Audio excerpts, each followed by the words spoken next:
ധനമന്ത്രി K N Balagopal budget അവതരണം പൂർത്തിയായിരിക്കുന്നു. രണ്ടാം പിണറായി സർക്കാരിന്റെ അവസാന ബജറ്റിൽ ഭൂനികുതി 50%, ഭൂനികുതി കുത്തനെ കൂട്ടി എന്നുള്ളത് തന്നെയാണ് ഏറ്റവും ശ്രദ്ധേയമായ ഒരു പ്രഖ്യാപനം. ഭൂനികുതി സ്ലാബുകളിൽ 50% വർധന ഉണ്ടാവുന്നു. അതോടൊപ്പം തന്നെ ക്ഷേമ പെൻഷൻ കൂടും എന്ന വ്യാപകമായ പ്രതീക്ഷ ഉണ്ടായിരുന്നെങ്കിൽ ഇക്കുറി ക്ഷേമ പെൻഷൻ വർധന ഉണ്ടായില്ല. തുടർച്ചയായ ഒരുപക്ഷെ 5ാം തവണയും ക്ഷേമ പെൻഷൻ കൂട്ടാതെ കെ എൻ ബാലഗോപാൽ എന്നതുണ്ട്. ബജറ്റ് പ്രസംഗം 2.5 മണിക്കൂർ നീണ്ട ബജറ്റ് പ്രസംഗത്തിൽ ഇത്തരത്തിൽ കോടതി ചെലവ് വർദ്ധിക്കാൻ പോകുന്നു, കോൺട്രാക്ട് കാരേജ് വാഹനങ്ങളുടെ നികുതി, ഇലക്ട്രിക് കാർ നികുതി കൂടുന്നു, ഭൂനികുതി കൂട്ടി, ഭൂനികുതി ഏതാണ്ട് കുത്തനെ തന്നെ 50% കൂട്ടി എന്ന് പറയുന്നത് തന്നെയാണ് പ്രധാനപ്പെട്ട പ്രഖ്യാപനം. അതല്ലാതെ മറ്റു വലിയ പ്രഖ്യാപനങ്ങൾ ഈ ബജറ്റിലുണ്ടോ എന്ന് ചോദിച്ചാൽ നമുക്കൊന്നുകൂടി വിശദമായി പരിശോധിക്കേണ്ടി വരും. എന്തായാലും ഭൂനികുതി സ്ലാബുകൾ 50% വർധന, അതോടൊപ്പം തന്നെ ക്ഷേമ പെൻഷൻ ഇത്തവണ കൂട്ടും എന്ന കാര്യമായ പ്രതീക്ഷ ഉണ്ടായിരുന്നു. കാരണം വരാനിരിക്കുന്ന തദ്ദേശ തെരഞ്ഞെടുപ്പുകളും തെരഞ്ഞെടുപ്പ് വർഷത്തിലേക്ക് കടക്കുമ്പോൾ ക്ഷേമ പെൻഷൻ കൂട്ടിയേക്കും, 200 രൂപയെങ്കിലും കൂട്ടും, അതല്ലെങ്കിൽ 150 രൂപ എന്നൊക്കെ അന്തരീക്ഷത്തിൽ കേട്ടതാണ്. പക്ഷേ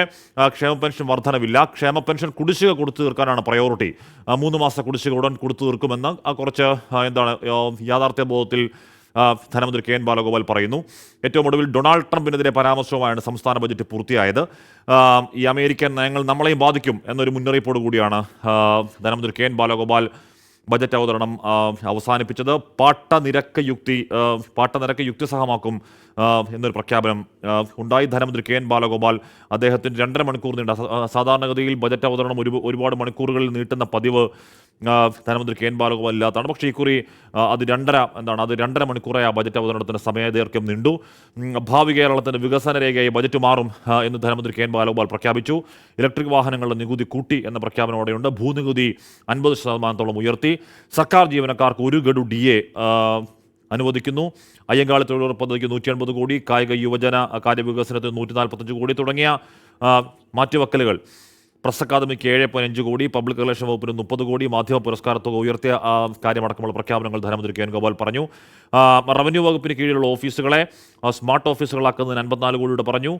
വൈദ്യ ശുശ്രൂഷ, പൊതുജനാരോഗ്യം എന്നിവയ്ക്കായി 2915.49 കോടി രൂപ നീക്കിവെച്ചതടക്കമുള്ള നീക്കിവെക്കലുകൾ ഇതിലുണ്ടായി. ദേശീയ ഭക്ഷ്യസുരക്ഷാ നിയമം കാര്യക്ഷമമായി നടപ്പിലാക്കുന്നതിന് 56.57 കോടി രൂപ, ട്രഷറി വകുപ്പിന് 20 കോടി, എക്സൈസ് വിമുക്തി പദ്ധതിക്ക് 12 കോടി. അങ്ങനെ വകയിരുത്തലുകളും ധനമന്ത്രി കെ എൻ ബാലഗോപാൽ 2.5 മണിക്കൂർ നീണ്ട ആ ബജറ്റ് പ്രസംഗത്തിൽ പറയുകയുണ്ടായി. ശ്രീജിത്ത് ചെയ്യുന്നു. ശ്രീജിത്ത്, ഇതിലെ 2 പ്രധാനപ്പെട്ട കാര്യങ്ങൾ ഇക്കുറിയും ക്ഷേമ പെൻഷൻ വർധനവില്ല എന്നതും നികുതി നിരക്ക് ഭൂനികുതി കുത്തനെ കൂട്ടി എന്നതും തന്നെയല്ലേ ശ്രീജിത്ത്?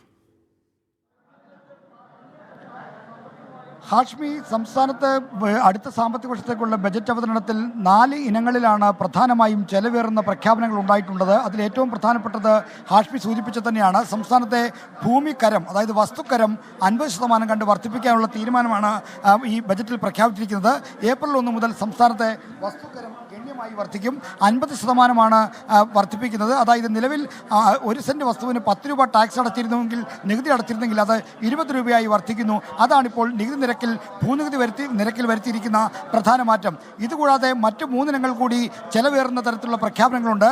അതിലൊന്ന് ഈ നമ്മുടെ കോടതി വ്യവഹാരങ്ങൾക്കുള്ള ചെലവാണ്. കോടതി വ്യവഹാരങ്ങൾക്കുള്ള ചെലവ് വർദ്ധിപ്പിക്കണമെന്നതിനെപ്പറ്റി പഠിക്കാൻ സർക്കാർ ഒരു കമ്മീഷൻ നിയോഗിച്ചിരുന്നു. റിട്ടയർഡ് ഹൈക്കോടതി ജസ്റ്റിസ് VK മോഹനൻ അധ്യക്ഷനായ കമ്മിറ്റി കഴിഞ്ഞ മാസം റിപ്പോർട്ട് കൊടുത്തിരുന്നു. ഈ റിപ്പോർട്ടിൻ്റെ അടിസ്ഥാനത്തിലാണ് കോടതി ചെലവുകൾ ഗണ്യമായി വർദ്ധിപ്പിക്കാനുള്ള നടപടികൾ സർക്കാർ സ്വീകരിച്ചത്. ഇതുകൂടാതെ സ്റ്റേജ് കാരിയർ വാഹനങ്ങളുടെ കോൺട്രാക്ട് കാരേജ് വാഹനങ്ങളുടെ നികുതിയിലും ത്രൈമാസ നികുതിയിലും കാര്യമായ മാറ്റം വരുത്തിയിട്ടുണ്ട്. ഈ ഇനത്തിലും സർക്കാർ നികുതി വരുമാനം അധികമായി പ്രതീക്ഷിക്കുകയാണ്. പൊതുവിൽ ഈ ഒരു സംസ്ഥാന സർക്കാർ നേരിടുന്ന സാമ്പത്തിക പ്രതിസന്ധിയുടെ കാലത്ത് ഏറ്റവും പ്രധാനപ്പെട്ട ഇലക്ട്രിക് ഈ കാലത്ത് നികുതി വർദ്ധിപ്പിക്കാനുള്ള മറ്റൊരു ശ്രമം നടന്നിരിക്കുന്നത് ഇലക്ട്രിക് കാറുകളുടെ നികുതിയിലാണ്. ഇലക്ട്രിക് കാറുകളിൽ 15 ലക്ഷം രൂപയ്ക്ക് മുകളിലുള്ള കാറുകളുടെ നികുതി 8%, അതിന് മുകളിൽ 10% മറ്റും വർദ്ധിപ്പിച്ചുകൊണ്ടുള്ള ഒരു പരിഷ്കാരമാണ്. അതിലൂടെ മാത്രം സർക്കാർ 30 കോടി രൂപയുടെ അധിക വരുമാനമാണ് പ്രതീക്ഷിക്കുന്നത്. അങ്ങനെ 4 ഇനങ്ങളിലാണ് ചെലവേറുന്ന പ്രഖ്യാപനങ്ങൾ ഉണ്ടായിട്ടുള്ളത്. എന്നാൽ ക്ഷേമാനുകൂല്യങ്ങളിൽ ഏറ്റവും പ്രതീക്ഷയോടെ നോക്കിക്കണ്ടിരുന്ന ക്ഷേമ പെൻഷനുകൾ വർദ്ധിപ്പിക്കുന്ന തീരുമാനം സർക്കാർ ബജറ്റിൽ കൈക്കൊണ്ടിട്ടില്ല എന്നതാണ് ഏറ്റവും ശ്രദ്ധേയമായ കാര്യം. 2021 മുതൽ ഇതുവരെ 4 വർഷക്കാലമായി സംസ്ഥാനത്ത് അധികാരത്തിലിരിക്കുന്ന രണ്ടാം പിണറായി സർക്കാരിൻ്റെ കാലത്ത് 1 രൂപ പോലും ക്ഷേമ പെൻഷൻ തുകയിൽ വർദ്ധിപ്പിച്ചില്ല എന്നതും ശ്രദ്ധേയമാണ്. 1600 രൂപയായിരുന്ന ക്ഷേമ പെൻഷൻ്റെ തുക 2500 രൂപയായി വർദ്ധിപ്പിക്കുമെന്നായിരുന്നു പ്രകടന പത്രികയിലെ വാഗ്ദാനമെങ്കിലും സംസ്ഥാനം നേരിടുന്ന സാമ്പത്തിക പ്രതിസന്ധി കണക്കിലെടുത്ത് ഇപ്പോൾ അതിന് നിർവാഹമില്ല. മറിച്ച് കുടിശ്ശികകൾ സമയബന്ധിതമായി കൊടുത്തു തീർക്കുന്നതിനാണ് സർക്കാർ പ്രാമുഖ്യം നൽകുന്നതെന്നാണ് ഇപ്പോൾ ബജറ്റിലൂടെ മന്ത്രി പ്രഖ്യാപിച്ചിരിക്കുന്നത്. ഇതുതന്നെയാണ് നേരത്തെ 24 നൽകിയ അഭിമുഖത്തിലും ധനമന്ത്രി KN ബാലഗോപാൽ പ്രഖ്യാപിച്ചത്. ഈ ക്ഷേമ പെൻഷൻ കൂട്ടുന്നതിന് പരിമിതിയുണ്ട് എന്ന 24 അഭിമുഖത്തിലെ അദ്ദേഹത്തിൻ്റെ പരാമർശം അതേപടി ഈ ബജറ്റിലും വന്നിരിക്കുന്നു എന്ന് വേണം പറയാൻ. ഷഫീദ് റാവുത്തർ കൂടി ചേരുന്നു. ഷഫീദ്, ബജറ്റിന്റെ ആമുഖത്തിൽ ധനമന്ത്രി പറഞ്ഞു തുടങ്ങിയത് കേരള ജനതയ്ക്ക് വലിയ ആശ്വാസം തോന്നുന്ന ഒരു സന്തോഷ വാർത്ത പറഞ്ഞുകൊണ്ട് 2025-26 വർഷത്തെ സംസ്ഥാന ബജറ്റ് പ്രസംഗം ആരംഭിക്കാമെന്നതാണ്.